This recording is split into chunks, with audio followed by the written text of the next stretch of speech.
It's the busiest time of year for businesses and customers. The Christmas rush and then the New Year sales in many countries. But how many of us know our consumer rights to limit the hassle and expense when the happy shopper turns out to be anything but?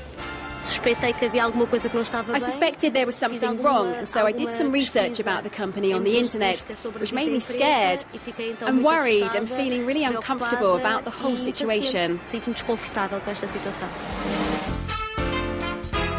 Consumer law is the last thing most of us think about when shopping.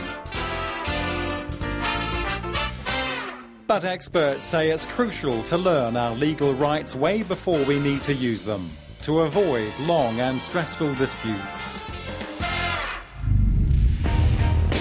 One country where shoppers have good legal protection is Portugal. Consumer legislation here is described as among the best in Europe. But while the rules exist, many still aren't aware of them or know how to use them. We met a woman who was recently forced to quickly find out about her consumer rights. She's still waiting to receive an orange juice machine, bought over the internet for just under €120 in early November. I've got no experience of this, and so I'm a bit worried because I don't know my rights. I need to know them because I want to receive the product or get my money back. But the reality is, there's not a lot of information. I've tried to do some research, but there's little there about the rights I have, for me as someone without much experience. And I think if this can happen to me, it could happen to anyone. A lot of people experience this, and we need to be alert and know what to do in cases like this. Carla has turned to Portugal's main consumer association, the experts in everything from refunds on faulty goods to getting out of bad contracts. So what for them is one of the most important ways we can protect ourselves? It's knowing the trader, or trying to know them, looking for information about the trader and the products we're going to buy. In Portugal, consumers are becoming more aware of their rights.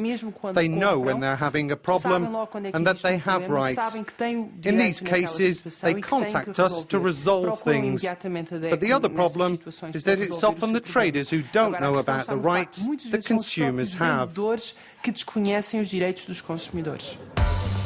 New rules on shopping online are also on the way. By June 2014, all EU countries must enforce a new consumer rights directive for sales made away from a trader's premises. For example, shops are often not legally obliged to refund people who change their mind, but it's different on the net. The new law means web customers will have 14 days to return goods for any reason, compared to a minimum of 7 days under current EU law. Traders must then give a refund within 2 weeks, including the costs of delivery. Also banned will be hidden charges on websites, pre-ticked boxes for extras, and credit card surcharges.